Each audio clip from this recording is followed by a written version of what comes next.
Assalamualaikum warahmatullahi wabarakatuh. Jadi kita hari ini ada program muzakarah ya. Biasa kita habis zuhur ini ada muzakarah. Kita sekarang ada di Masjid Al-Hikmah ya.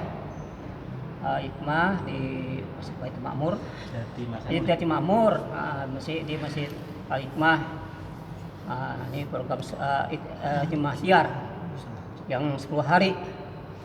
Setiap masjidnya 10 hari 10 hari.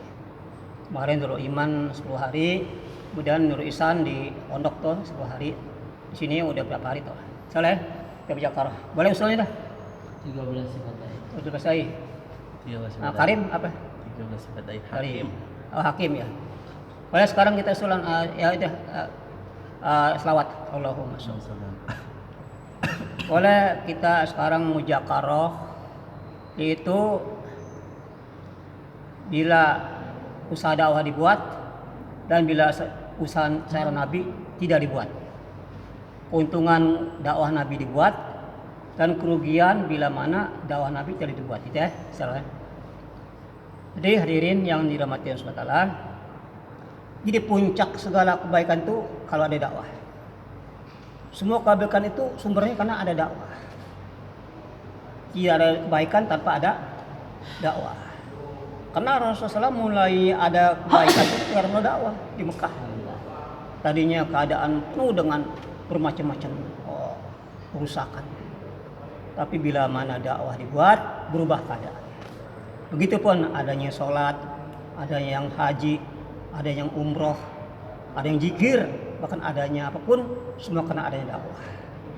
Nah, bila dakwah hidup nih, maka amal agama hidup.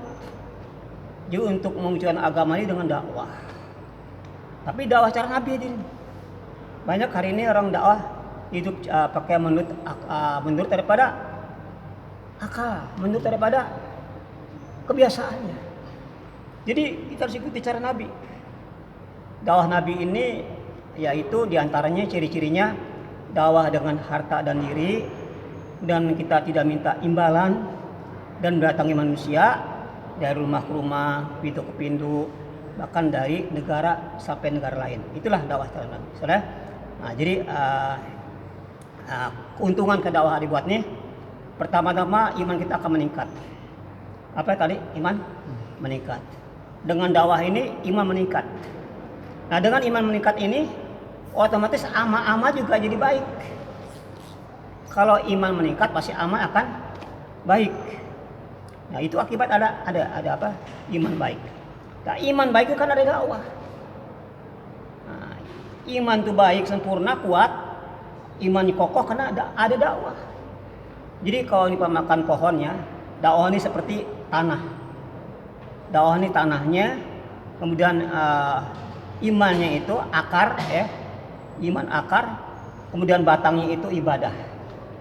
Jadi sekarang Bapak kita sekarang kita umpamakan lah. Kalau pohon nggak ada tempat buat ininya, nggak ada tanahnya, bisa tumbuh nggak? Nggak bisa. Apa di batu bisa tumbuh? Bisa. Tanah. Nah, tanah itu dakwah. Tanah itu kan ini kan dipupuk kan? Nah, pupuknya mungkin taklim segala macam itu ya. Nah, itu. Jadi keuntungan dakwah dibuatnya iman meningkat. Dengan iman meningkat ini, maka otomatis itu amalan akan baik.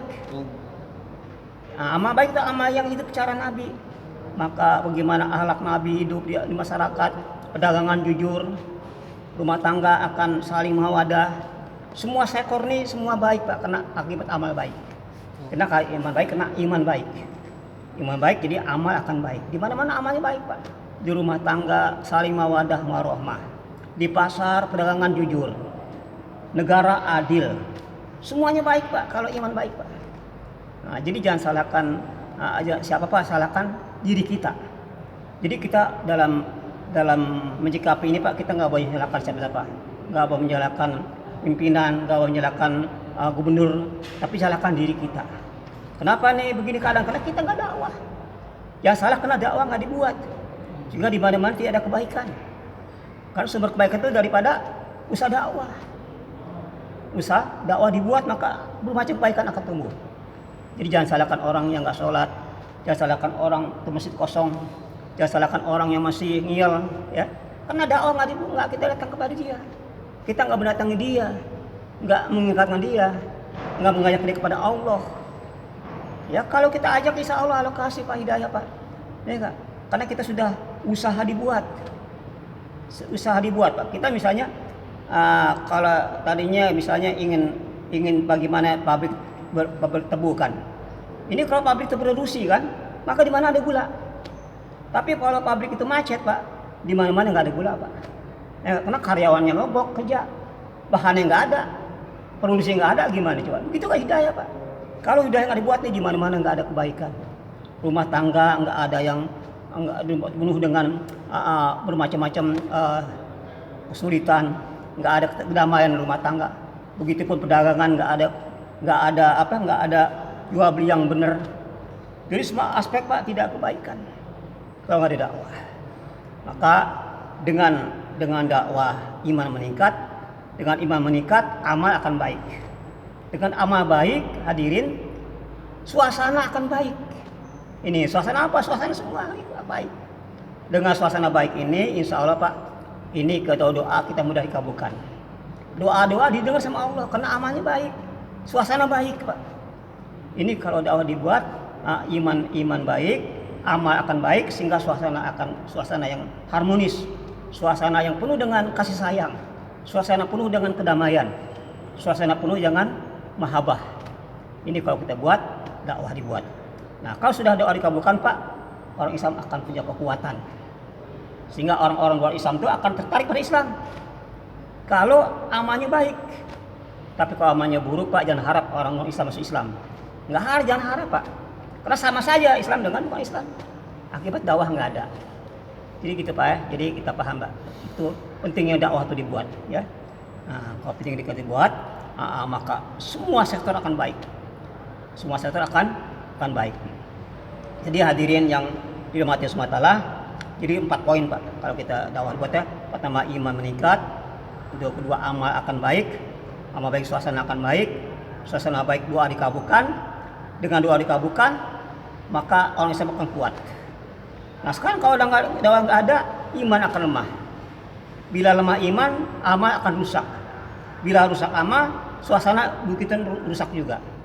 Sehingga di mana-mana nggak ada suasana kebaikan. Jadi maka dalam 4 amal ini Pak jangan ditinggalkan Pak. 4-nya harus diamalkan setiap orang Islam Pak. Dakwah dibuat. Dan kedua, ta'lim dibuat. Ta'lim apa Pak? Ta'lim itu untuk menimbulkan Bapak gairah, jazbah. Dan Bapak beramal tuh Bapak harus mengamalkan ta'lim, baik ta'lim di rumah maupun ta'lim di masjid, supaya Bapak itu ada jazbah, ada gairah dalam Bapak beramal. Seperti kita usaha dunia, kalau Bapak kerja, mungkin Bapak penghasilan satu hari 1 juta, 1 bulan 30 juta, Bapak ini enggak, betul enggak? Kan Bapak akan gairah, begitu enggak Pak? Bapak beramal tahu padilahnya sholat begini, padilahnya zikir begini, Bapak akan gairah untuk berzikir. Bapak akan timbul semangat membaca Quran. Bapak timbul semangat berjamaah sholat di masjid. Bapak akan semangat untuk Bapak mendakwakan agama Allah. Kenapa Pak? Iman meningkat. Karena tahu nilai-nilai amal. Begitu. Jadi pertama dakwah dibuat, ta'lim dibuat, ketiga apa Pak? Ibadah zikir dibuat Pak.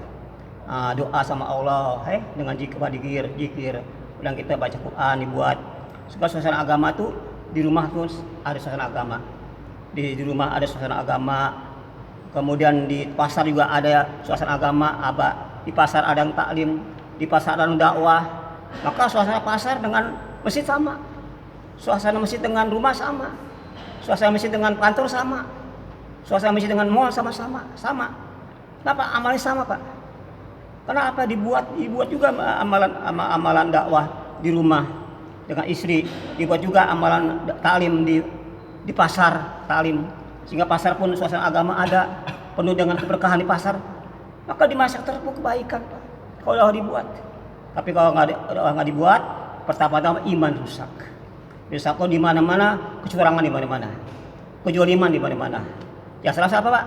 Yang salah kita nggak mau berdakwah. Salah Pak ya? Mudah-mudahan kita ini kita diistimewakan dalam dakwah. Karena kita dihantar untuk dakwah, Pak. Kuntum khairu ummatin ukhrijat linnas ta'muruna bil ma'ruf wa tanhauna 'anil munkar wa tu'minuna billah.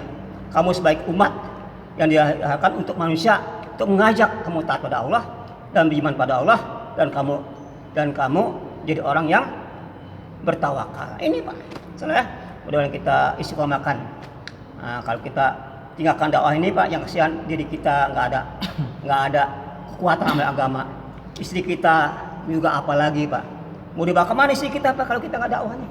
Kalau kita nggak arahkan agama, mau dibawa kemana nanti anak kita, Pak? Masya Allah. Ku ampisikum wal kunaro. Jagalah dirimu, ahlimu dari api neraka, Pak. Jadi tugas kita bukan memberikan nih uang, nih kamu rumah kontrakan. Bukan itu, Pak. Itu nomor 10.